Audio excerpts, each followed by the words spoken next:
Hello, magandang gabi po mga minamahal po naming mga kapatid sa Panginoon, Ah, mga beloved pastors, mga lingkod ng Lord, sumusubaybay po sa ating programa. Nawa po lahat po ay mapagpala sa gabing ito. Dumako po tayo sa Hebrew chapter 11. Ito po ang ating topic na tatalakayin ngayon. Dahil marami pong mga baguhan, mga kapatiran na bunga ng mga crusades, kaya nasumusubaybay po sila ngayon. Talakayin po natin itong Hebrews. Meron itong kaunting mysteries, Hebrews chapter 11, pero bagay din po sa mga baguhan. Dahil ang topic dito ay ang pananampalataya. Faith, no po? Alam nating lahat, sabi ni Jesus, faith can move mountains, no? Kayang palipatin ang bundok ng pananampalataya. Sinabi na ni Lord yan, sabi niya, if you have faith, sabi niya, no? Na katulad po ng isang grain of mustard seed, sipin mo, buti lang ng mustasa, napakaliit. Pinakamaliit sa lahat ng binhi, sabi ng Lord. Pero, kung meron ka nito, pananampalataya, kahit kasing liit lang ng butil ng mustasa, pwede mong sabihin sa bundok na ito, lumipat sa dagat at ito'y susunod sa iyo. Yan ang ibig sabihin ng Lord, napaka-powerful po ng faith. Hindi basta-basta ito, no? Babasahin natin itong ibang mga heroes of faith dito sa Hebrews chapter 11. Makikita natin ang naniniwala ko lahat tayo may encourage dahil ito'y nangyari po sa mga unang lingkod ng Diyos. Lahat sila ay pinagpala po ng Lord dahil sa pananampalataya sa salita ng Diyos at sa Panginoon po. Alam natin na ang salita ng Diyos ay si Jesus. Sa Revelation chapter 19, si Jesus ay tinatawag na ang salita ng Diyos. Siya ang salita ng Diyos. Kaya nga sabi niya, saliksikin niyo ang mga kasulatan, ang Biblia, saliksikin nyo, sabi ni Jesus, sapagkat dito kayo may kaligtasan. At ang mga ito ang magpapakilala sa inyo tungkol sa akin, sabi ni Jesus. Dahil pag binabasa natin ang Word of God, itong salita ng Diyos, nakikita natin si Jesus. Nangungusap sa atin ang Panginoon. Siya ang salita ng Diyos. In written form, nasa salita. Ano po? Nasa sulat. Kaya, yun ang malaking mystery po ito. Kaya nga sabi ni Jesus, ang mga salita ko, hindi basta salita lamang ng tao. Hindi ito salita ng tao. Ito'y pawang espiritu at buhay. Maliwanag ko yun sa John chapter 6. Sabi niya, spirit and life. Kaya ang salita ng Lord, hindi po basta-basta. Ano po? Kaya dito pinagpala ng Lord si Abraham, si Enoch, marami pang iba, sila Abel, sila Noah, at iba pang mga lingkod ng Lord nung una, sa pamamagitan ng kanilang faith sa Word of God, lahat po sila ay tinaas ng Diyos. Ganon din po sa atin sa panahon natin ngayon. Ang Diyos ay tapat, no po? Hindi siya nagbabago. Okay, babasahin ko na po itong Hebrew chapter 11. Ganito po ang sinasabi. Ito ang definition po ng faith. Ang ibig sabihin ng pananampalataya. Now faith is the substance of things hoped for. The evidence of things not seen. Ito po ang definition ng faith. Napakalinaw. Sabi niya, ngayon nga, ang pananampalataya, anong sabi rito? Is the substance of things hoped for. Yung mga bagay na minimiti natin, dinadalangin natin, inaasahan natin, kahit hindi mo pa nakikita, sabi ng Biblia, nasa harap mo na, substance na. Ibig sabihin, naniniwala kang nandyan na. Kahit hindi mo nakita, naniniwala kang nandyan na. O binigay na sa iyo. Ano mang hinihingi mo sa Lord, yun ang ibig sabihin ng faith. It is the evidence of things not seen.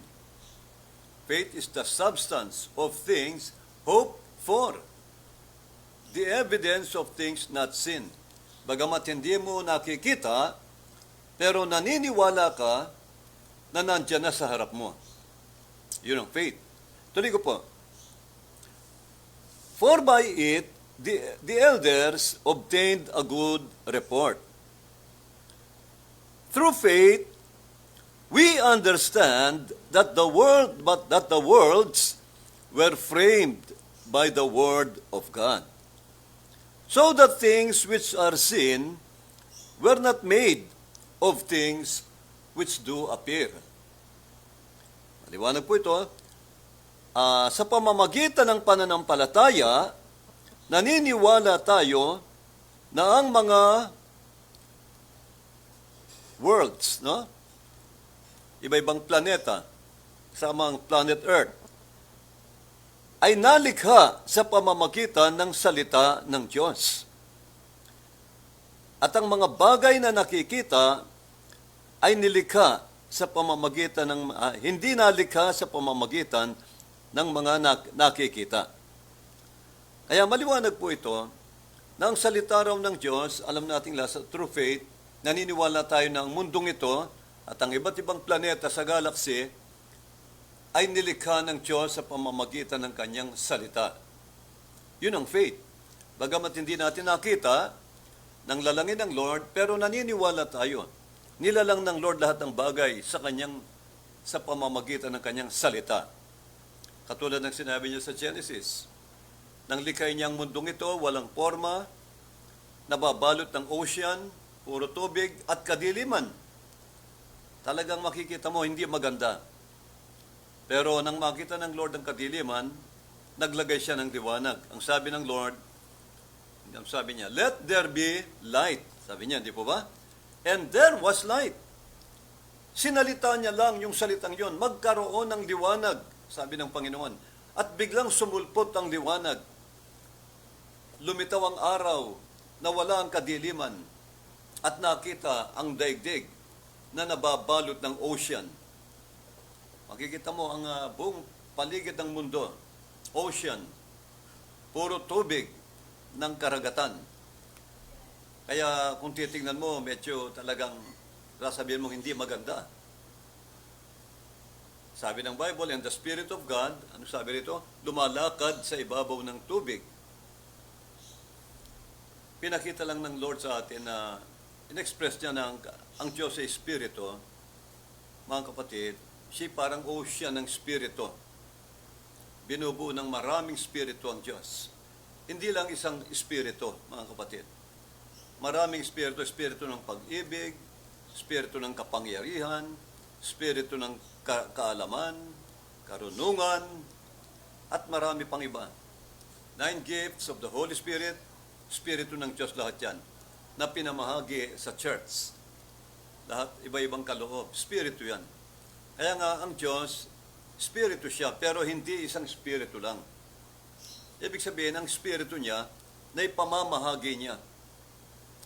Isa siyang parang ocean ng Espiritu. Napaka-misteryoso, mga kapatid, pero totoo. Kaya nga sinabi nito, God is a Spirit. Siya Espiritu. Kaya, naniniwala tayo na ang mundong ito nilikha ng Diyos sa pamamagitan ng kanyang salita. Katulad ng sinabi niya, magkaroon ng liwanag at biglang nagkaroon ng liwanag. Naniniwala tayo dahil sinasabi ng salita ng Diyos. Kaya, sabi ng Biblia, yun ang tinatawag na pananampalataya. Hindi mo nakita ng likhay ng Lord ang liwanag at ang mundong ito, pero naniniwala tayo na ito'y nilikha ng Diyos sa pamamagitan ng kanyang salita. Yun ang katotohanan. Napaka-powerful po ng salita ng Diyos. At ang salita ng Diyos, mga kapatid, ay sinaaklat na ng Panginoon. Sinalita niya na. At pinasulat niya na ito sa iba't ibang more or less 40 men of God. Pinasulat niya itong aklat na ito, mga kapatid, upang malaman natin ang misteryo ng salita ng Diyos. Sinalita na po ng Panginoon. Sabi nga ni Jesus, ang mga salitang lumalabas sa bibig ko, hindi sa akin, sabi niya, kundi salita ng Diyos, salita ng Ama na nagsugo sa akin. Sa mga kapatid, itong binabasa natin, Word of God talaga. Talagang talagang napaka-powerful, napakatapat, napakatotoo at nagaganap. Mga kapatid, natutupad po ito mga kapatid. Kaya nakita natin lahat, halos marami nang natupad, no? Mga gyera, ano pa, kaguluhan, pagtaas ng bilihin, mga lindol na malalakas. Mga kapatid, yan po ay mga hula sa salita ng Lord na natutupad na sa panahon natin. Sabi ng Lord, panahon pa ni Propeta Daniel, sabi niya, ang kabihasnan ay susulong, ang karunungan ay susulong sa last days. Hindi ba nangyayari na mga kapatid? Ngayon ang tao nakakarating na sa buwan at iba't ibang planeta. O tignan niyo po, ngayon may lalabas na 2026. Magliliparan na po yung mga flying cars. Mga kotse na lumilipad sa taas. Flying taxi sa Amerika, mga kapatid, na nakakamangha. Pero yan ang salita ng Diyos. Sinabi yan ang salita ng Diyos sa pamamagitan ni Propeta Daniel. Ang karunungan ng tao ay susulong sa huling panahon. Pati mga eroplano, pinrapisay sa Bible, mga eroplanong nagliliparan. Ibig sabihin, sa last days, talagang susulong ang technology, ang karunungan ng tao. At natupad po yan, mga kapatid. Ngayon, tatawag ka sa Amerika, sa Canada, sa Middle East, kahit saan, parang kaharap mo lang yung kausap mo. Mga kapatid, ngayon lang nangyari yan. Yan po ay katuparan po ng hula ng salita ng Diyos. Nagpapatunay yan na ang salita ng Diyos ay totoo. Lahat ng hula sa Old Testament nangyayari po ngayon. Kaya nga sabi ng Bible, mahalaga po na maunawaan natin ang mga type and shadows. Sinabi ng Lord yan sa Colossus, na may mga shadows, may mga type and shadows. At ang sabi ni Apostol Pablo, ang Old Testament ay nasulat upang pakinabangan natin tayong inabutan ng huling panahon. At ito'y pinasulat ng Diyos upang for our learning. For our learning. Upang tayo raw ay matuto. Maliwanag po ito mga type po yan, type and shadows. Wala pong bago sa mundong ito, sabi ng Biblia. Basahin ko po sa inyo ang Ecclesiastes. Para makita niyo po itong katotohanan ito. Ito'y prophecy na natutupad po, no? Na natupad na. Babasahin ko po ito para makita niyo itong sinabing ito ng Lord sa Ecclesiastes, no? Sabi ng Lord, the thing that has been, it is that which shall be. Alinaw, oh? The thing that has been. Yung bagay na nakaraan, nangyari na nung una, it is that which shall be. At yun ang magaganap muli sa hinaharap. Kaya lang, minsan spiritual. Minsan type lang yung Old Testament, pero mangyayari sa last days. Tuloy ko po. And that which is done is that which shall be done. Ang linaw mo, at yung nangyari na nung Old Testament, ang unang panahon, ang siya rin daw mangyayari sa last days. Siya rin mangyayari sa hinaharap. Yun ang mangyayari. At last, and there is no new thing under the sun. There is no new thing under the sun. Wala raw bago sa ilalim ng araw sa mundong ito.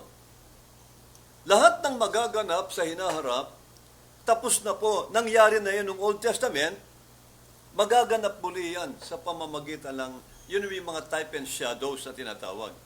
Katulad ng Israel, naglakbay sa ilang, inilalabas ng Lord sa Egypt, naglakbay sa disyerto sa ilang, nakikidigma, nakikipaglaban. Type and shadow yan ng church. Alam natin lahat, type and shadow po yan ng iglesia, ng church. Ay, thank you very much. Thank you. Type and shadow yon. Ngayon, ang Israel ay ang church. Spiritual Israelites. Tayo rin po nilabas ng Lord sa Egypt, sa sanlibutan. Tayo niligtas. At tayo po naglalakbay ngayon sa ilang Mga kapatid, tayong mga spiritual na Israelita. Excuse me. Maliwanag po ang sabi ng Bible. Kaya nga, kung ang Israel nakikidigma sa mga Amalekites, sa mga Jebusites, Canaanites, at iba pang mga tribo noong unang panahon. Ganon din ang church ngayon. Nakikidigma rin. Minsan sa mga pagsubok, minsan sa mga krusada, may mga pakikidigma rin po tayo sa mundong ito. May paglalakbay din tayo patungong Kanaan, no? Sa patungong heaven, no? Ito ang Kanaan natin ngayon, itong buhay na walang hanggan. Kaya nga, walang bago. Yung mangyayari sa church, nangyari na sa panahon ng Israel. Type and shadow. Ang type, ang Israel. Ang church, ito ang tunay. Ang Israel, yung type lang po ang Israel. Katulad ng church. Ang church, pinakita na ng Lord nung una. Siya si Ruth, na tinubos ni Boaz nung panahon niya. Naghihirap si Ruth, pulubi, nakikipamulot lang po ng trigo, pero tinubos siya ni Boaz na napakayaman, na type naman ni Jesus Christ. Si Boaz ay isang redeemer, type siya ni Jesus Christ. Si Ruth ay isang hentil, simbolo ng church, natatawagin lang doon sa mga Gentile nations. Kaya mga kapatid, ang church tinubos ni Jesus Christ. Yun ang ibig sabihin ng type and shadow. Si Ruth ay type ng church. The church is not the type. But the church is the bride of Christ. Ang type ay si Ruth, si Rebecca, si Sarah, sino pa? Si Esther. Mga type yan ng church. Mga kapatid, si Esther, type ng church. Binigyan siya ng Lord ng authority. Binigyan ng hari ang kanyang scepter sa kanya. Ang church, binigay ni Jesus ang authority sa church. Sabi ng Lord, anumang kalagan nyo sa lupa, kakalagan ko sa langit. Anumang talian nyo, tatalian ko sa langit. Ibinigay din ng Lord ang authority sa church. Kaya si Esther, symbol o type ng church ngayon. Si Esther, si Sarah, alam nating lahat, nagkaroon ng body change. In order for her to conceive a seed, conceive a child, kailangang baguhin ng Lord ang kanyang matris. Kailangan ng kanyang, dahil ang edad niya ay 89, kailangan magkaroon siya ng body change. Kaya si Sarah, binago ng Lord.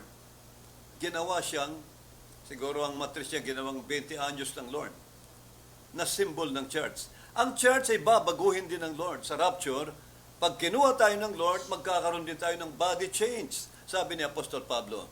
And we shall all be changed. Kaya nga magkakaroon din ng body change ng church. Lahat tayo. Hindi ka kasi pwedeng ma-rapture kung hindi ka magkakaroon ng body change. Sabi ng unang Korinto 15, kinakailangan ng katawang nabubulok ay mapalitan ng katawang hindi nasisira o nabubulok. May terrestrial body, pero may tinatawag na celestial body. Kailangan itong terrestrial mawala. Yung ating physical body. Sabi ni Apostol Pablo, flesh and blood cannot inherit the kingdom of God. Hindi pwedeng magmana ng langit ang laman. Hindi tatanggapin sa langit ang laman. Ang tatanggapin doon yung ating spiritual body na mas higit na maganda, mas perfect kaysa sa ating katawang lupa. Sabi ni Pablo, maganda ang ating katawang lupa, ang ating physical body o terrestrial body. Subalit, mas higit na maganda ang ating celestial body, yung ating spiritual body. Tatlo yan. Ngunit, higit na maganda ang ating theophany body sa langit. Sa araw talakayin po natin yan muli. No? Gusto ko may share muli ang tatlong katawan ng isang Kristiyano. Maraming mga kapatid na hindi pa na-reveal sa kanila ng Lord ang mystery ito. At ito ang mismo ang pinaliwanag ni Apostol Pablo. meron tayong tatlong katawan, mga kapatid. Hindi lang laman, hindi lang spirito o spiritual body. Tatlo ang katawan ng Kristiyano. Yan po ang maaaring ipaglingkod natin next Sunday. Yan ang ating tatalakayin sa ating every Sunday po na talakayan dito, no, Bible study. Kaya ngayon mga kapatid, kailangang maunawa ng lahat ng mga Kristiyano ang type and shadow. Sabi ng Biblia, there is no new thing. Sabi ng Ecclesiastes, there is no new thing under the sun. Kundi, lahat daw ng magaganap sa hinaharap ay naganap na nung una. Kung baga, nung araw, parang literal sila, no? Physical, nakikipaglaban. Ngayon sa panahon natin, nagiging spiritual. Pero yun na yun din ang mangyayari. Halimbawa, sa Egypt, nagpadala ang Panginoon ng 10 salot para mapalaya ng Diyos ang Israel sa pangaalipin po ng Egypt. Ano yung mga salot na yon? Ang tubig naging dugo. Umulan ng bato na umaapoy at graniso. Ano pa? Nagkaroon ng mga balang na kumain ng maraming halaman sa Egypt. At iba't ibang salot, 10 salot. Alam niyo ba na ang 10 salot na yan ay type and shadow ng mga salot na darating sa tribulation period? Magaganap muli yan, mga kapatid.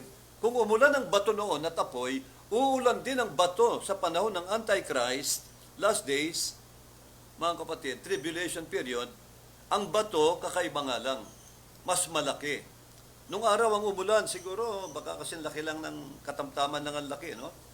Kasing laki lang siguro ng kaimito o maliit na bola. Pero sa darating na panahon, itong last days, ang uulan na bato at apoy, alam nyo ba ang bigat? The weight of a talent, sabi ng Bible. Gaano kabigat ang weight of a talent? Mga kapatid, 34 kilos ang uulan galing sa langit ng mga bato, batong buhay na umaapoy, granizo, bato, hailstones na umaapoy. Ang bigat, 34 kilos. Sipin nyo mga kapatid, ang bigat niya, mabigat pa sa kalahating kabang bigas, yung 25 kilos. Yung 25 kilos lang, madaganan ka nun. Galing sa langit, umuulan, napakabilis. Parang bala. Lahat ng mabagsakan yan, durog. Masisira. Walang struktura na hindi po mawawasak sa bato na uulan na 34 kilos ang bigat. Halos more or less 75 pounds. Grabe, ano po? Napakabigat. Kaya mga kapatid, ito po ang nakahula. Yan ang mga type and shadow. Ang mangyayari sa hinaharap ay nangyari na nung unang panahon, sabi ng Ecclesiastes. Yan ang tawag niyan, type and shadow. May mga type na magaganap muli sa last days. Tulad ng tabernakulo ng Panginoon. Sabi ng Hebrew 9, yung tabernakulo ni Aaron, hindi pa yun ang tunay, sabi niya. Naghahandog siya ron ng dugo ng hayop para sa atonement ng Israel, para mapawalang sala ang kanilang kasalanan. Subalit sabi ng Bible, type and shadow lang yon. Yung dugo ng hayop ay simbolo o type ng dugo ni Kristo. Yung tabernakulo na kung saan winiwisik ni Aaron ang dugo ng hayop, yun ay type and shadow lang, sabi ng Bible. These are just, ano sabi niya? Figures of the true tabernacle na darating. Ano yung tunay na tabernakulo? Ang tinutukoy niya ang langit. Yun ang tunay na most holy place. Yung tabernacle na gawa ng kamay, na pinapasukan ni Aaron, type and shadow lang po yan. Sabi ng Ecclesiastes. Maliwanag ang sabi ni Paul. Pero ang tunay, yun ang pinasok ni Kristo. At ang dalang dugo ni Kristo, hindi dugo ng baka, hindi dugo ng tupa o kambing. Ang dala niyang dugo ay mismong dugo ni Kristo. Makikita natin yan sa Revelation 5 at Revelation 6. Ang Panginoon nagpakita sa langit na duguan para raw siyang isang kinatay na kordero. kinatay na kordero. Nakabalot ang dugo. Yung kanyang damit, punong-puno ng pulang dugo. Yung kanyang ulo, umaagos yung dugo sa kanyang mukha. Duguan. Yung koronang tinik, nakapatong sa kanya. Yung kanyang palad, pinako, butas, at tumutulo ang dugo. Pati ang kanyang paa. Humarap siya sa altar ng Ama. Anong sabi ng Biblia? Ibinigay ng Ama ang Book of Redemption sa kanya.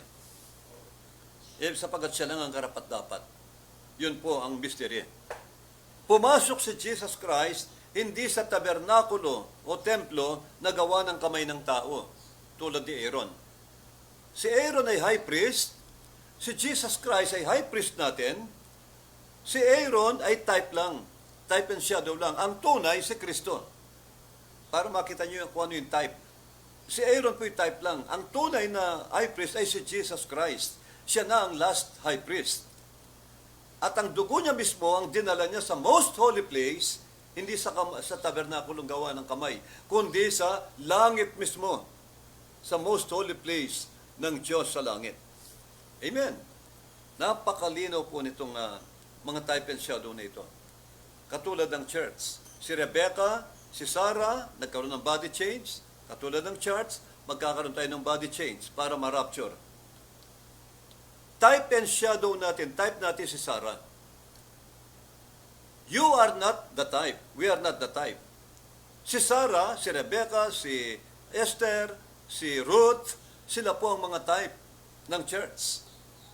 You are not the type. You are the bride of Christ. You are the church. We are the church of Jesus. Hindi tayo ang type. Ang type yung mga una, mga type and shadow sila. Ang tunay ay ang church. Yun ang ibig sabihin ng Bible. Lahat po, sabi ng Bible, there is no new thing. No new thing under the sun. Walang bago, kundi lahat ng mangyayari hanggang last days. Tapos na, nakasulat na, nakahula na, naganap na noong Old Testament. Magaganap muli, kaya lang spiritual. May pagbabago lang po, pero siya rin. Umulan ng bato, uulan din ng bato, pero mas sigit. Di ba? Mga kapatid, nagpagawa si Nebuchadnezzar, ang Old Babylon, nagpagawa po ng higanting rebulto para sambahin, ipasamba sa buong mundo. Ang hindi sasamba, papatayin. Itahagis sa sa pugo ng apoy. Last days, mangyayaring muli yon, yung higanting rebulto. Ang Antichrist, Revelation 13, magpapagawa siya ng higanting rebulto.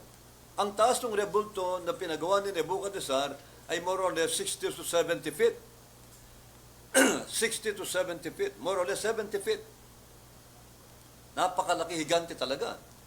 Magpapagawa rin ng Antichrist ng higanting rebulto ng unang halimaw ng beast.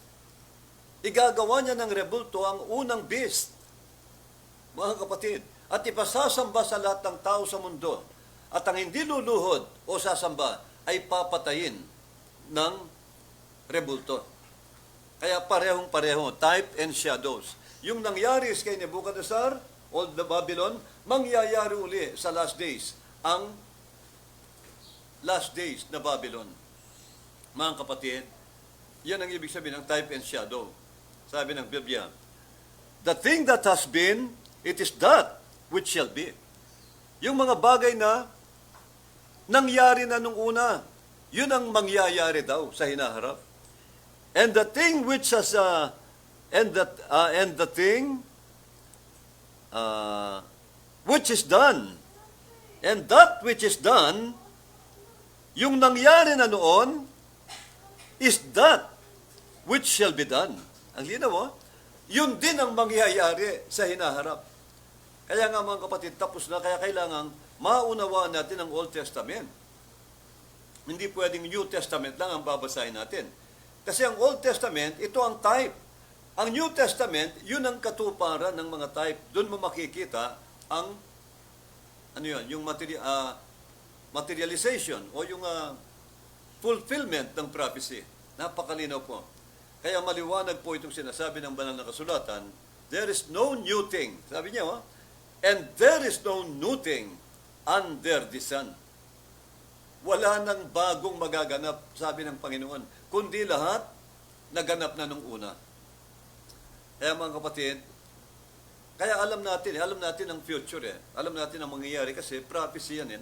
Nakasulat ng lahat. Pati ang magaganap sa Antichrist. Ano ang hatol na ibibigay ng Lord sa Antikristo? Sa unang halimaw at sa pangalawang halimaw, nakasulat ng lahat. Alam na po nating lahat. Ano ang future ng Israel? Alam na natin ang future ng Israel. Bakit? Nakahula. Sinabi na ng Lord, ang Israel makikidigma sa Iran. Pero hahatulan ng Lord ang Iran. Sabi ng Lord, ibabagsak ko ang Elam. Wawasakin ko ang Elam. Ano ang Elam? Yan ang Elam ay ancient Iran. Ancient name ng Iran, Elam. Tapos naging Persia. Ngayon po naging Iran. Mga kapatid. Naging Persia sa panahon po ni King Darius. Pero ngayon mga kapatid, natupad ang prophecy. Ibabagsak ko ang Elam, sabi ng Lord. Babaliin ko ang kanyang busog. Ano yung busog? Yung bala ng pana. Ang tawag niyang busog. Sabi ng yung arrow, no? Yung arrow. Babasagin ko. Sabi ng Lord, puputulin ko, babasagin ko. Ibabagsak ko. Ang arrow po, nung unang panahon, yan ang mga sandata nung una eh. Pero ngayon, mga missile na. Yan ang mga arrow ngayon. Mga arrow missiles. Yan ang arrow ngayon, mga sandata ngayon na lumilipad. Sabi ng Lord, wawasakin ko yan, babaliin ko yan. Ang arrow ng Iran, sabi ng Lord. O hindi ba bagsak ang Iran? Bagsak ang kanyang Navy, bagsak ang Air Force, ubos ang mga barkong panggera niya, lumubog sa ilalim ng tubig. Diba? Natitira yung maliliit na bangka na lang. Kaya nga, binagsak ng Lord yung mga radar niya, mga satellite, mga radar, winasak lahat, mga kapatid, ng pambobomba ng US at Israel. Nawasak lahat yon. At ang sabi pa ng Lord sa Jeremiah, papatayin ko ang kanilang ayatollah, ang kanilang hari, sabi ng Lord. Hindi ba natupad? 2 ayatollah nilang namatay sa giyera. Kaya yung prophecy, natupad na. Ibig sabihin yung giyerang ito ay sign po lang po yan na malapit nang babalik ang ating Panginoon. Yan ang sign na malapit nang dumating si Jesus. Yan po ang sign. Dahil ang pagbagsak ng Iran, mga kapatid, makakabawi pa yan. Magkakaroon ng kapayapaan ayon sa Biblia. Pagkatapos ng digmaan, sabi ng Lord, pagkatapos siyang ibagsak, matapos ko siyang ibagsak, sabi ng Lord, itatayo ko ang aking trono sa Elam, sabi ng Lord sa Iran. Anong ibig sabihin ng Lord? Sa Iran po, magkakaroon na ng malayang pagsamba. Itatayo ko ang aking trono. Ang mga sumasamba sa Lord, hindi napapatayin. Katulad ng panahon ni Ayatollah, Khomeini, di ba pinapatay niya ang mga Kristiyano? Ang dami niyang pinatay na Kristiyano. Hindi lang 30,000 na Kristiyano ang pinatay niya. Dahil masyadong konserbatibo, gusto niya lahat ng tao ron Muslim. Ang Lord nagliligtas na po. Ngayon, pag napabilitan na po ang kanilang ayatollah ng mabait na presidente at parehas, mga kapatid, magiging malaya ang mga Kristiyanong sasamba sa Lord. Yun ang ibig sabihin ng Lord. Yun ang ibig sabihin ng Lord na itatayo ko ang aking trono sa Iran, sabi ng Lord. Ibig sabihin, sasambay na siya ng kanyang mga anak ng malaya. Praise the Lord. Kaya matutupad po yan, mga kapatid. Kaya patuloy lang natin ipanalangin itong peace deal nila ng Amerika, na nawa ang Israel, makiisa rin po. Alang-alang sa kapayapaan ng buong mundo, sana ang Israel, ipag-pray natin na palambutin ng Lord ang puso ni Netanyahu at ang lahat ng pamunuan ng Israel para makiisa na po sa pagpirma sa peace deal na ito ng Amerika at Iran. Para sa ganun po, tuluyan ng mabuksan ang Strait of Hormuz, lahat ng barko makakadaan na po ng malaya sa Strait of Hormuz.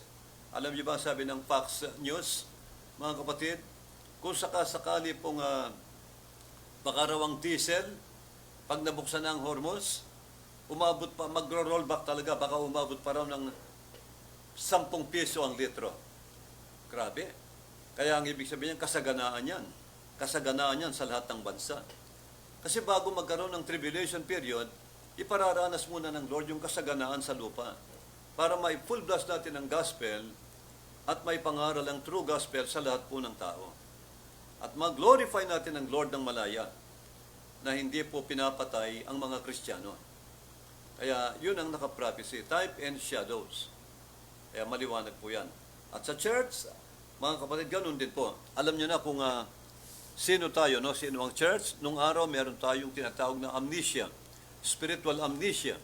Hindi natin alam kung sino tayo. Bilang church, hindi natin alam ang ating posisyon. Akala natin, basta lang tayo mananampalataya. Pero hindi pala. Tayo pala ang apple of the eye ng Panginoong Yesus. Tayo pala ang bride ni Jesus Christ o mapapangasawang babae.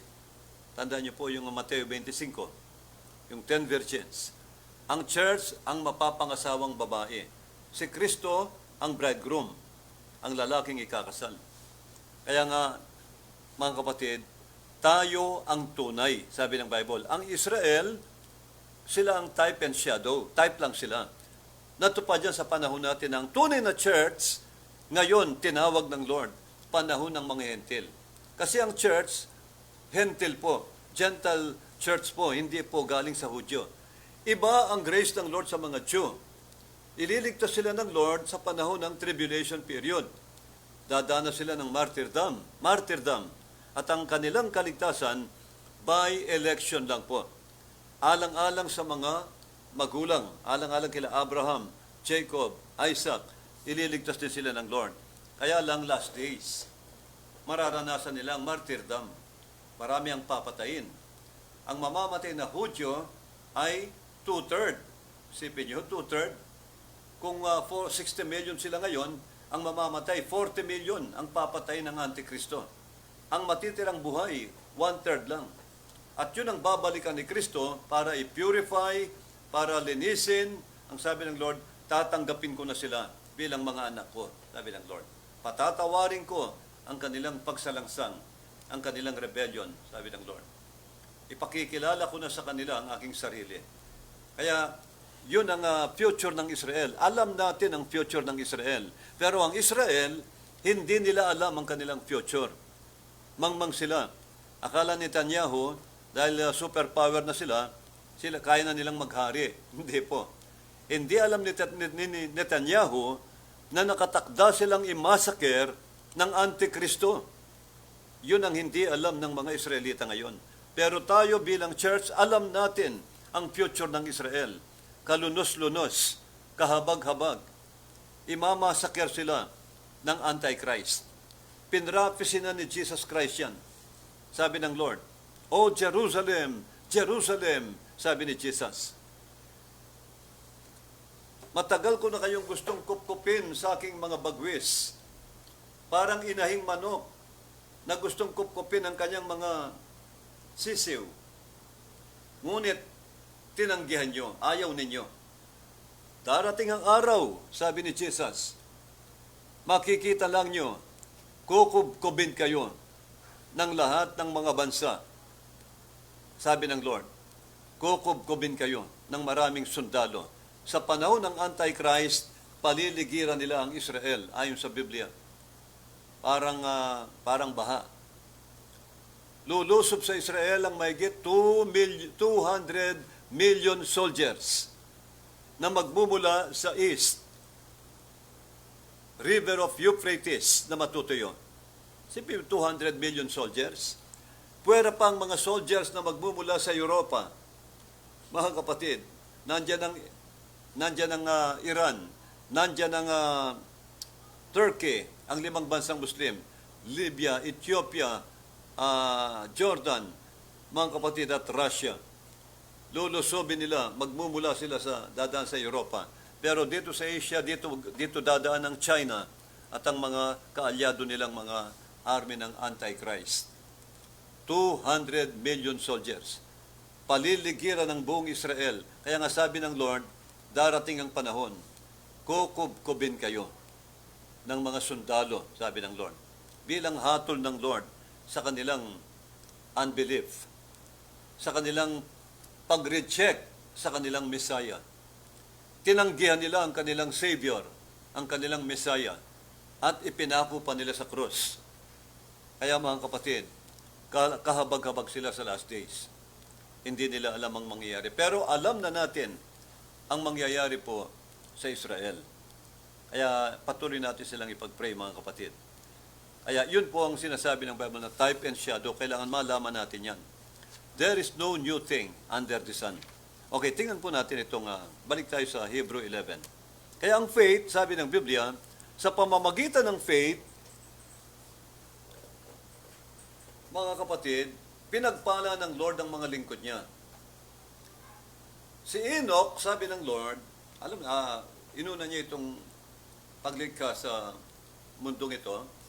Alam natin na sa pananampalataya, naniniwala tayong nilikha ng Diyos ito sa pamamagitan ng kanyang salita. Yun ang faith. Hindi mo nakita, pero naniniwala kang buong puso na ito'y nilikha ng Lord ang mundong ito, pati tayo, mga kapatid. Lahat tayo galing sa Kanya. Amen. Nilikha ng Lord, pati Espiritu natin, binigay niya. Kaya, Hebrew 11, dumako na tayo kay Enoch. By faith, si Enoch, sabi ng Biblia, ay nagkaroon ng translation. Na-translate, hindi siya namatay.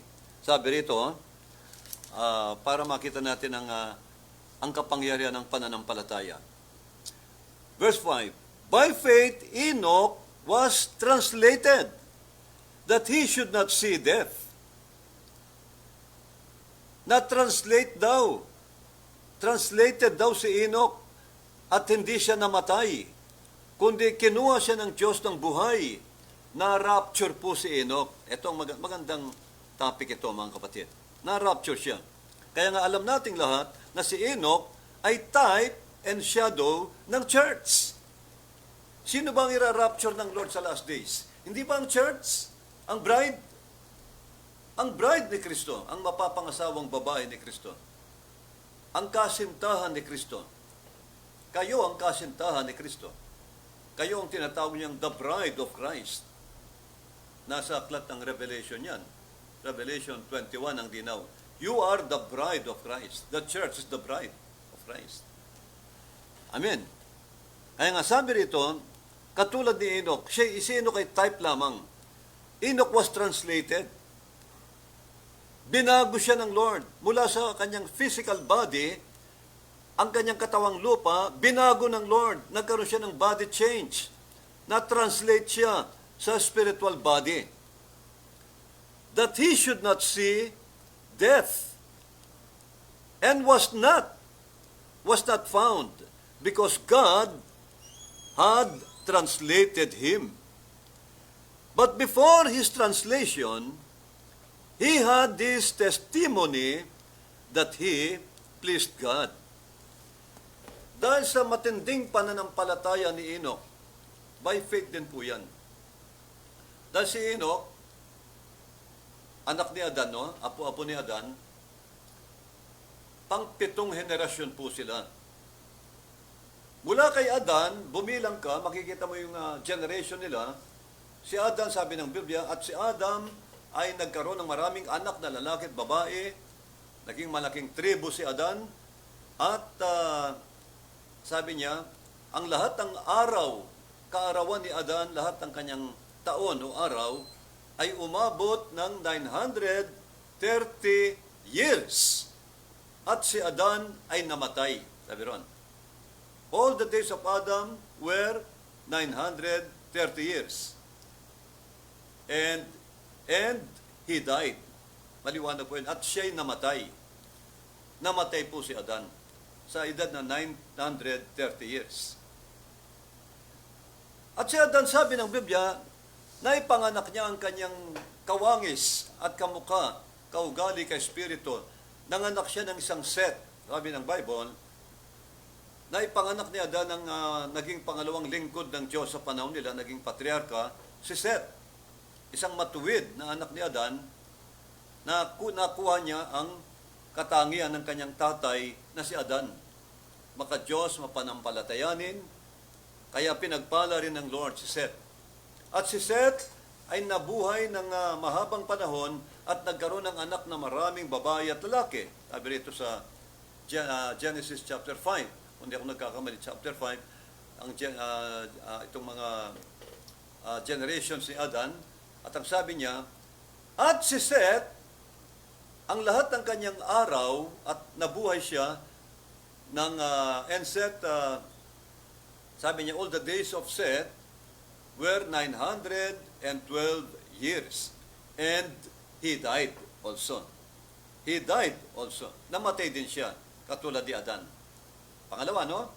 Pangatlo, hindi pa kayo nagtataka, ang buhay ng mga tao roon, yung mga head of families, mga patriarka nung araw, napakahaba. Sipin 900 years.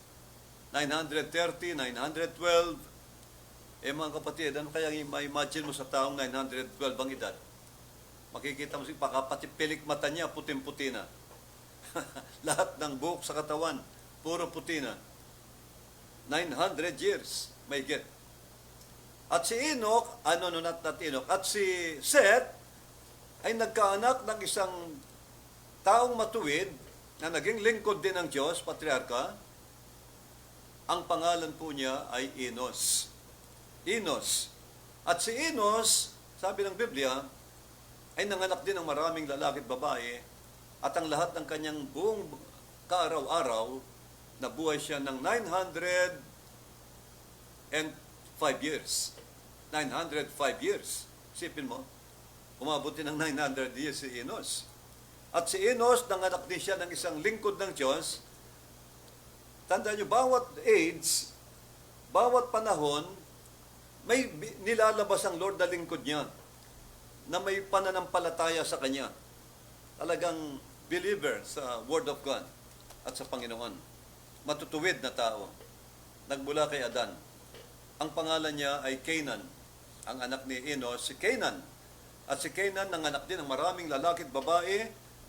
At siya'y, lahat ng kanyang araw ng kanyang buhay ay umabot ng 910 years. Isipin nyo, 900. Si Adan, 930. Sumunod si Seth, 912. Sumunod si Enos, 905. Tapos si Canaan, umabot ng 910 years. 910 years. At ang pang-lima, at si Canaan ay nanganak din ng maraming lalaki at babae, at ang lahat ng kanyang araw, lahat ng araw ng kanyang buhay ay umabot ng 800. Umabot siya ng 900 years plus din, no? 10. Tapos si Mehalelel ang umabot po ng 895 years lang. Siyang pang-anim. Mehalelel, 895 years. Siya lang po ang umabot ng 800 plus. Lahat ng 7 patriarkang yon umabot ng, yung 5 pala ay umabot po ng mahigit 900 years, mga kapatid. At ang sumunod, ito pong si Jared, bago po si Enoch. Si Jared po, isang matuwid na lingkod din ng Lord, may pananampalataya, binigyan din siya ng Lord ng mahabang buhay, nanganak siya ng maraming lalaki at babae, lumaki ang kanyang tribo, at ang lahat ng araw ng buhay ni Jared ay umabot ng 962 years. Sipin nyo, 962? Talagang walang aabot ng 1,000 kasi ano ng Lord, yung sumpanan ng Lord yun na mamamatay sila sa isang araw ng Lord na 1,000. Kaya hanggang 900 plus lang sila. Natupad ang prophecy ng Lord. Kaya si Jared umabot ng 962 years. At siya'y namatay. Sabi ng Bible, pang-anim siya. Ito ang maganda, mga kapatid. Yung pang-pito, si Enoch. Ito ang pinakamaganda. At Si Enoch ay nagkaroon ng maraming anak na lalaki at babae. Umidad siya ng 300 years at nanganak ng maraming lalaki at babae. At si Enoch, ang lahat ng kanyang araw, ng kanyang buhay, ay umabot lang ng 365 years. Ngunit si Enoch ay hindi namatay, sabi rito. And was not. Hindi siya namatay, he did not die, no? And was not. Because God took him. Hindi namatay si Enoch, sabi ng Biblia, sapagkat kinuha siyang buhay ng Panginoon. Nagkaroon siya ng translation. Binago ng Lord ang katawan, ginawang spiritual body at nilipad ng Lord, dinala sa langit. Hindi niya naranasan ang mamatay. Yun ang rapture, mga kapatid. Kaya nga, mga kapatid, yun ang gagawin ng Lord sa church. Si Enoch ay type ng church. Nabibigyan ng Lord ng body change o translation tulad ni Enoch at siya'y kukunin ng Diyos ng buhay, ang church.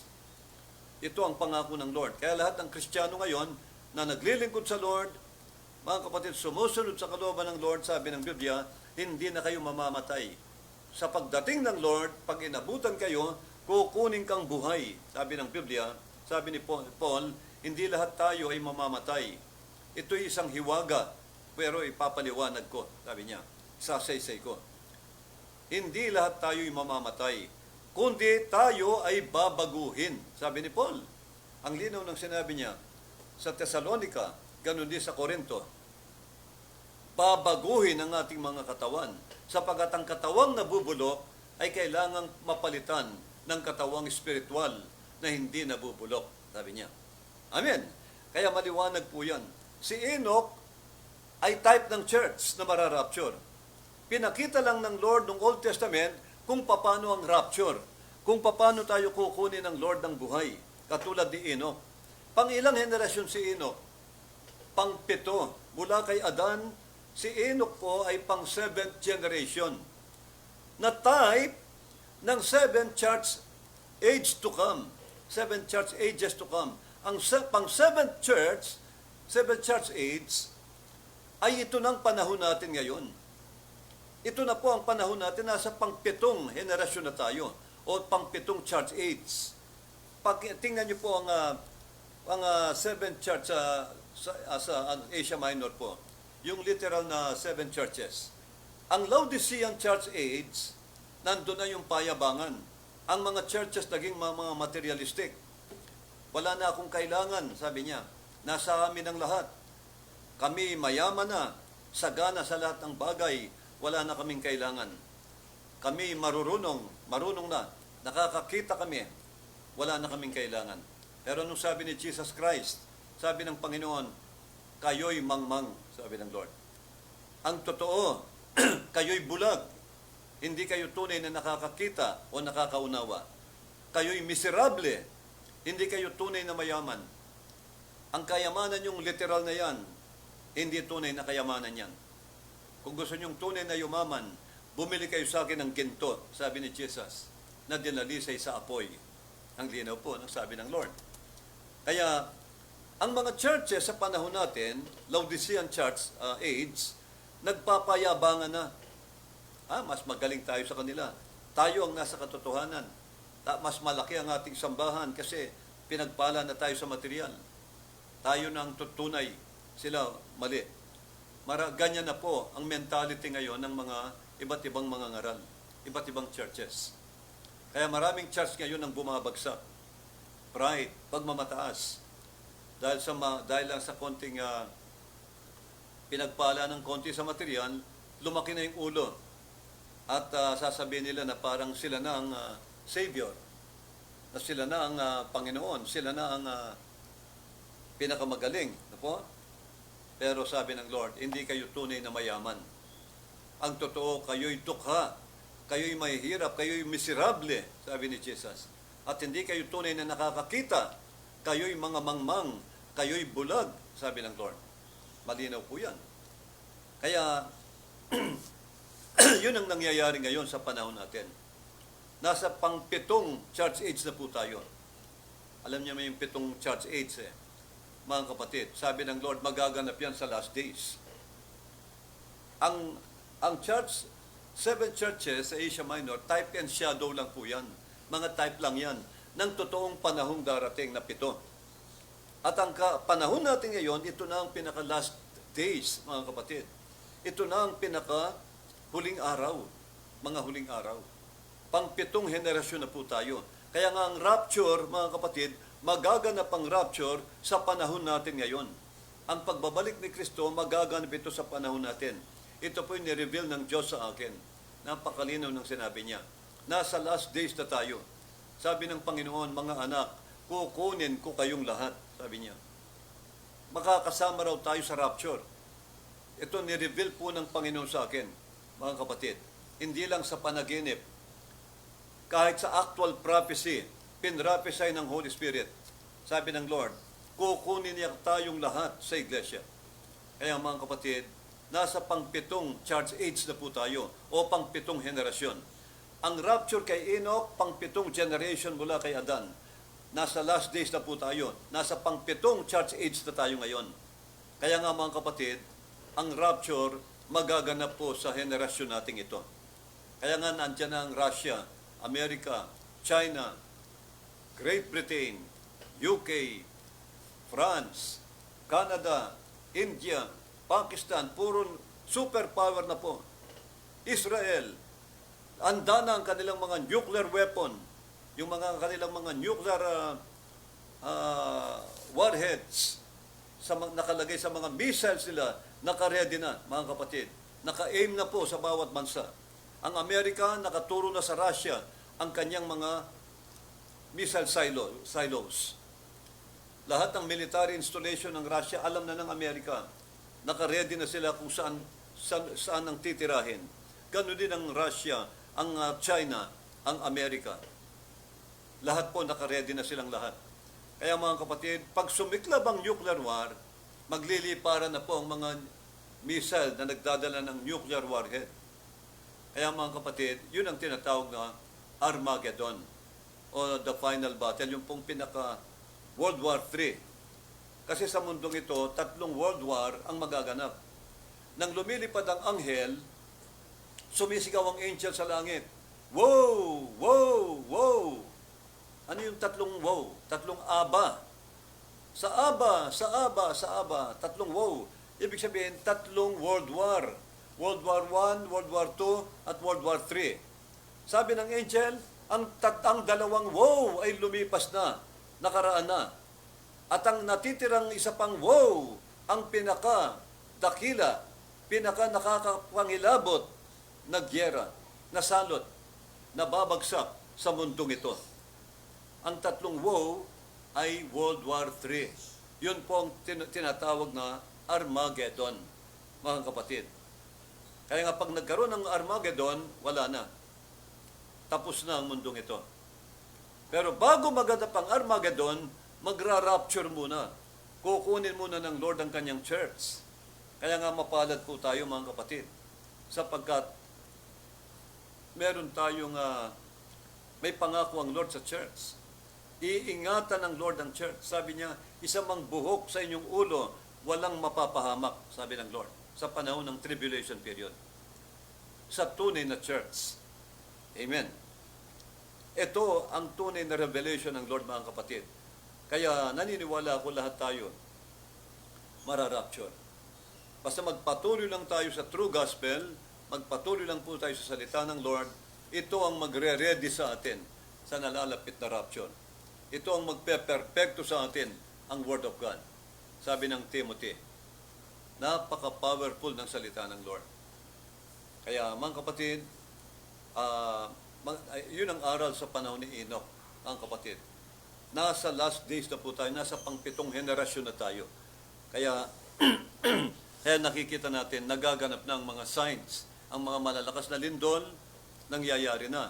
Ang kaguluhan, ang paglaganap ng kasamaan, ang mga gyera at digmaan, nandyan na po, ang kapatid. At ang Israel at Amerika, tingnan niyo po, nagkatampuhan, kasi magaganap talaga sa last days yan, na ihiwalay ang Amerika sa Israel. At ang Israel mag-iisa siya ang naharap sa Antichrist. Lahat ng ito ay nakahula sa salita ng Lord, mga kapatid. Kaya nga ngayon nakita niyo po, nagkaroon ng tampuhan ng si Trump at si Netanyahu. Darating ang panahon ang Israel magiging mag-iisa siya na harap sa lahat ng Muslim. Sa akin lahat ng kalaban niya, lalo na sa panahon ng Armageddon, pinakahuling giyera. Kaya mga kapatid, sa nangyaring giyera sa Iran, maraming bansa ang lalong matatakot sa giyera. Kasi ang giyera pwedeng mamulubi ang isang bansa. Babagsak ang ekonomiya. Mga kapatid, malaking problema po ang digmaan. Kaya mga kapatid, kaya si Trump, gustong-gusto niya nang tapusin ang giyera. Gustong-gusto niya nang magpirmahan sila ng Iran na wala ng giyera. Kaya ipanalangin po natin na magtagumpay itong planong ito dahil ang Iran nagalit muli, sinara muli ang Hormuz, binuksan na ng US, ngayon sinarang muli ng Iran. Kaya ipanalangin po natin na nawa po ay tuloy-tuloy na itong kapayapaang ito, mga kapatid. Okay? Kaya siguro po, dumako na tayo sa panghuli. Okay, nakita na natin itong type and shadow ni Enoch. Ang panahon natin ngayon, nasa last days na po talaga tayo, kaya kailangan lahat ng Kristiyano mangaral na. Habang may pagkakataon tayo, ipakilala na natin ang Panginoon sa kanila, ipangaral na natin ang gospel, kasi kapag natapos na po ang kapayapaan na dumating na ang tribulation period, maghahari ang Antichrist, wala nang kapayapaan sa pangangaral. Ipahihinto na ang pagpangangaral ng gospel. Dahil makikidigma ang Antikristo sa church. Nasa Revelation 13. He shall make war with the saints. Alam natin ang mga saints ay ang church, ang mga Kristiyano, mga believers kay Kristo. 1 Corinthians 1:2. Ang mga Kristiyano, ang mga believer kay Kristo ay tinatawag na mga saints. Kaya mga kapatid, yun po ang sinasabi ng Hebrew chapter 11. Mahalaga ang faith. Kailangan ang faith natin sa Word of God, mga kapatid, matibay, ironclad, matibay, matatag talaga, mga kapatid. Kasi ito po ang pag-asa natin, mga kapatid. Ang salita ng Diyos ay buhay. Lahat ng ito'y nagaganap. Kaya kung ano sinasabi ng Word of God, manampalataya po tayo. Nandun ang kapayapaan, nandun ang kaligtasan, nandun ang pag-asa. Amen. Lastly, last but not the least, ito pong kay Sarah, Hebrew 11. Hebrew chapter 11, verse 11. Pakinggan nga po natin itong sinabi ng 11. Through faith, okay, also, Sarah herself received strength. Through faith, Sarah herself received strength to conceive seed and was delivered of a child when he was past age. Because she judged him faithful who had promised. Maliwanag po ang sinabi ng Bible, si Sarah daw, dahil nagkaroon siya ng pananampalataya, dahil sa kanyang faith sa Panginoong Diyos at sa salita ng Diyos. Ano yung salita ng Diyos? Pinangakuan siya, Sarah, bibigyan kita ng anak. Next year, sa ganito ring panahon, meron ka ng kalong-kalong na anak. Tawagin mo siyang Isaac. Mga kapatid, ito po ay napakalinaw. Sabi ng Bible, si Sarah napatay na ang katawan. Kumbaga, wala nang pagkakaiba sa patay. No? Ang kanyang matris, wala na. Nag-menopause na po siya, hindi na siya pwedeng magkaanak. 89 years old na siya. Kaya nga binigyan niya ang kanyang alipin kay Abraham. Doon siya nagkamali, no? Pero yun, lahat yan ay plano ng Lord. Ngayon mga kapatid, ayon sa Biblia, si Sarah po ay nagkaroon ng body change. Dahil sa kanyang matibay na pananampalataya sa salita ng Diyos, yung sinabing Lord, magkakaanak ka, Sarah. Meron bang imposible sa Panginoon? Is anything too hard for the Lord? Wala. The answer is wala. Walang imposible sa Panginoon. sabi ng Lord kay Sarah, magkakaanak ka. At doon naniwala si Sarah. Nung una, nabigla siya, pero nung sinabi na ng Lord na sa kanya walang imposible, naniwala si Abraham, nanampalataya rin si Sarah. At dahil sa faith na yon, sabi ng Biblia, through faith also, Sarah received strength to conceive seed para magdalang tao siya. Bakit? Binago ng Lord ang kanyang katawan dahil sa faith, pinabata ng Lord ang kanyang katawan. Ang matris niya ginawa siguro matris ng 20 anyos. Kaya mga kapatid, si Sarah ay nagdalang tao at nanganak kay Isaac. Isang pinagpalang sanggol, no? Napaka-healthy, perfect ang anak nila ni Abraham. Kasi binago ng Lord yung kanyang katawan na patay na. Ayon sa Biblia, pinabata siya ng Lord. Nagkaroon siya ng body change.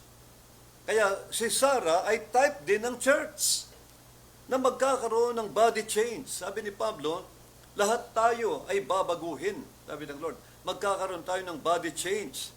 Yun ang pinangaral ni Apostol Pablo. Ang mga katawan yung yan na nabubulok, papalitan ng Lord at gagawin niyang hindi nabubulok o mga spiritual body.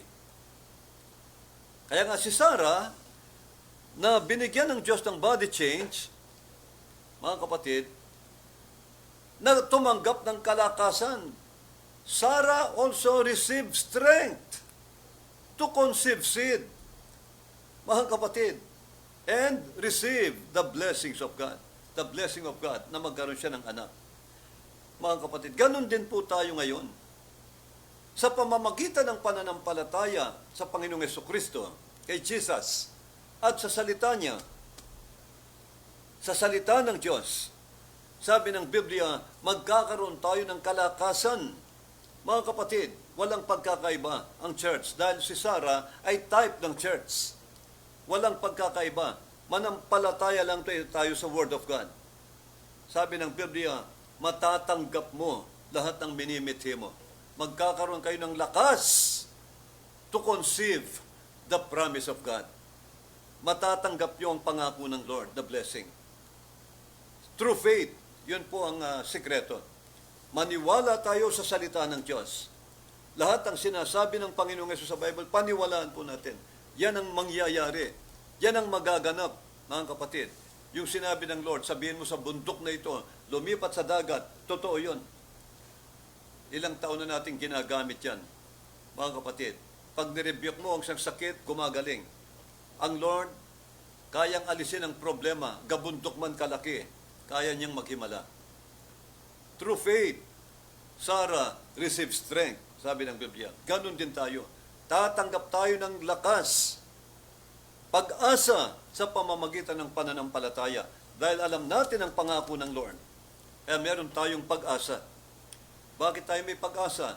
Sapagkat ang nangako ang Panginoong Jesucristo ay hindi patay. Siya po'y nabuhay na maguli mula sa mga patay. Hindi siya nanatiling nakalibing sa libingan. Hindi katulad ng mga Diyos ng mga Muslim o kanilang iniidolo na si Muhammad. Nasaan si Muhammad ngayon? Ayun, hanggang ngayon nakalibing pa po. Bago namatay si Muhammad, anong sabi niya? Sabi niya, babangon daw siya sa libingan, mabubuhay daw siyang maguli. Kaya ipaghanda siya ng kabayong puti. Dahil pag nabuhay siyang maguli, sasakyan niya yung kabayong puti. Mga kapatid, hanggang ngayon, kaya yung puntod ni Muhammad, binabantayan. At may kabayong puti na nandun, laging naka-standby doon. Dahil sinabi niya, ipaghanda siya ng kabayong puti dahil babangon siya sa libingan. Pinaniniwalaan siya, pero hanggang ngayon, abo pa rin si Muhammad. Patay pa rin hanggang ngayon, nakalibing. Si Confucius ng China, ganun din. Hanggang ngayon, nakalibing ang kanilang iniidolo. Si Gautama Buddha ng mga Buddhist sa India at sa iba-ibang bansa. Nasaan ang kanilang Diyos na si Buddha? Mga kapatid, hanggang ngayon, nakalibing pa rin, patay pa rin sa libingan. Abo pa rin, mga kapatid. Ganon din ang mga iniidolo ng mga Marxisms, no? Yung mga si Karl Marx, si Lenin, ng mga communist, no? Nation po, iniidolo nila. Pero nasa nang iniidolo nila? Nasa libingan, patay pa rin hanggang ngayon. Buto at abo, mga kapatid. Hindi katulad ng ating Diyos. Ang ating Panginoong Jesucristo, hindi po siya nanatiling patay. Ayon sa Biblia, nabuhay siyang maguli. After 3 days, He rose from the dead, sabi ng Biblia. Kaya ang pag-asa natin ay buhay din, mga kapatid. May pag-asa tayo. Through faith in Jesus and His Word, sabi ng Biblia, we shall receive strength. Tatanggap tayo ng kalakasan. Tatanggap tayo ng pag-asa, mga kapatid, para magtagumpay at matanggap natin ang promise ng Diyos. To conceive the promise of God. Mga kapatid, matatanggap natin ang tagumpay, ang pangako ng Lord dahil meron tayong pananampalataya sa salita ng Diyos. Si Jesus ang salita ng Diyos, mga kapatid. The Word of God at si Jesus ay iisa. Kaya manatili po kayo sa faith, sa salita ng Lord. Mga kapatid, manatili kayo sa salita ng Lord. Wala nang ibang magaganap na bago, sabi ng Bible. Lahat ng nangyari nung una, silang mangyayari sa last days. There is no new thing under the sun. Tapos na ang kasaysayan ng mundong ito. Tapos na rin ang kasaysayan ng tao. Nakasulat ng lahat. Wala tayong dapat gawin kundi basahin, paniwalaan ang mga type and shadow sa Biblia. At alam na natin ang ating future.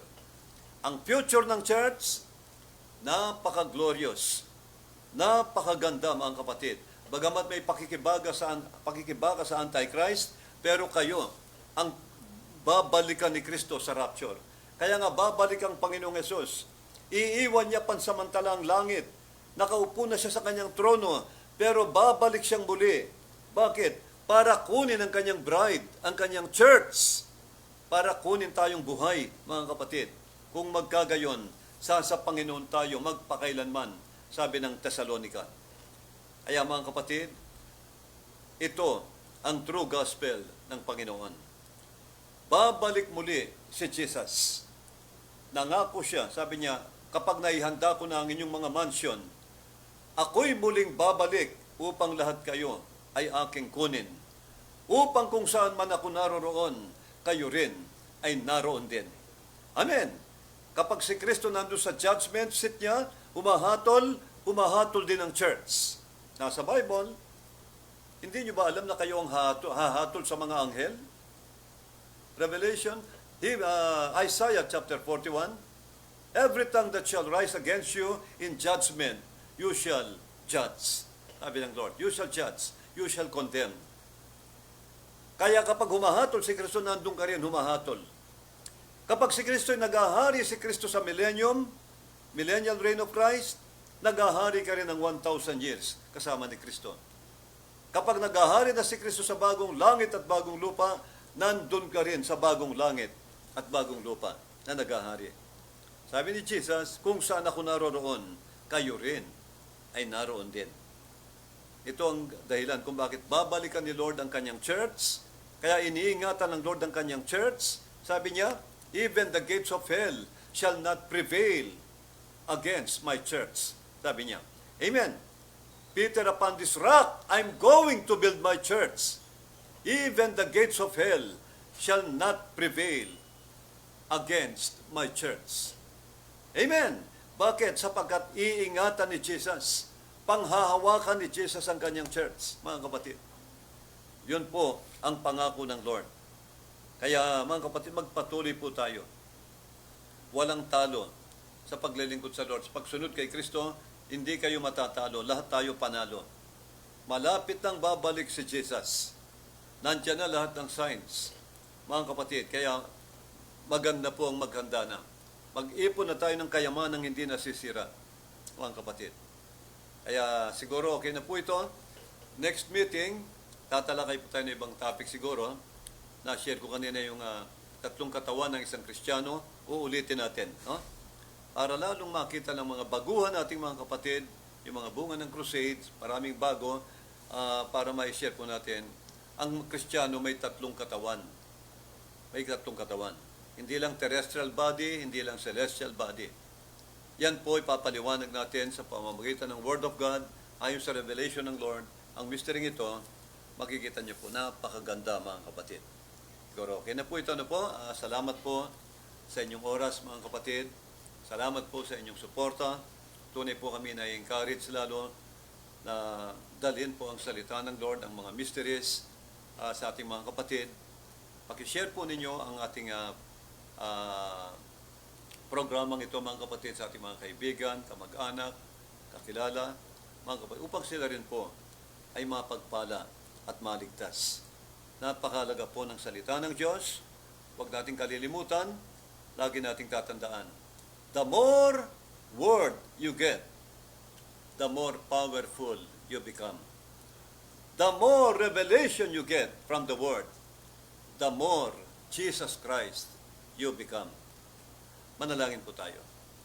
Lord Jesus, salamat pong muli sa mga salita mo na nabasa na po at na-share na po. Salamat, Lord, sa iyong kabutihan sa bawat isa sa amin. Binigyan mo kami ng pangunawa, Lord God, lahat kaming mga anak mo, Lord, kinahabagan mo at niligtas mo. Salamat sa pananampalataya na binigay mo sa aming mga puso, nilagay mo sa amin, sapagat sa pamamagitan ng faith, doon ka lamang namin nakilala, Panginoon. Kung wala ang faith, wala po kaming magagawa. Kaya salamat, Lord, dalangin ko manatili sa amin ang pananampalataya sa iyo at sa iyong mga salita, Panginoon. Pagpalain mo po lahat ng aking mga kapatid na nakinig ngayon at itanim mo sa kanilang puso at isipan ng lahat ng salita mo na kanilang narinig. Dalangin ko ito po maging kalakasan nilang lahat, maging katatagan nila sa pananampalataya, at maging daan upang ma-conceive nila ang mga pangako mo ng mga blessing na pinangako sa kanila at matanggap nilang lahat. Panginoon, salamat po sa mga anak mong nagmamalasakit sa iyong iglesia, ganun din sa iyong lingkod. Lahat ng nagmamalasakit, sumusuporta. Lord God, pagpalain mo po silang lahat at patuloy mo silang payamaning lahat, Panginoon. Idinadalain ko po, patuloy mo silang i-promote lahat at bigyan ng dakilang kapayapaan at kagalakan ang bawat pamilya. Dinadalain ko, Lord, lahat ng aming mga kamanggagawa, na mga pastors, ministers, na patuloy pong sumusubaybay sa programang mong ito. Pagpalain mo po silang lahat sa mga kaalaman na kanilang narinig, upang ito'y magamit din nila sa kanilang pangangaral, sa kanilang mga tupa na iniatang mo sa kanilang mga balikat. Pagpalain mo po ang malaking gawain ito, Lord God, alos araw-araw, gabi-gabi, doble-doble ang mga gawain. Pagpalain mo ang mga lingkod mo na walang sawang humahayo sa iyong mga gawain, lahat ng preacher, lahat ng manggagawa, pagpalain mong lahat. Pagpalain mo ang kalusugan ng iyong mga lingkod, Panginoon, upang lagi kaming maging fit to work para sa iyong gawain. Pagpalain mo po, patuloy ang lahat ng mga kapatid ko, Lord, na nasa iba't ibang bansa ngayon. I-bless niyo po silang lahat at padalain kong patuloy ko silang dinadalangin na ingatan mo po silang lahat at patuloy na i-promote sa kanilang mga trabaho, hanap buhay, at bigyan ng supernatural increase na blessing, Panginoon. Maraming salamat, Lord God, sa iyo lahat ng kapurihan, sa iyo lamang ang lahat ng kapurihan, kalwalatian, at ang pinakamataas naming pasasalamat ay sa iyo lamang. Sa pangalan ni Jesus, lahat ay magsabing, Amen. Amen. God bless you all. Magandang gabi po, mga kapatid. Salamat po sa inyong pagsubaybay. God bless you.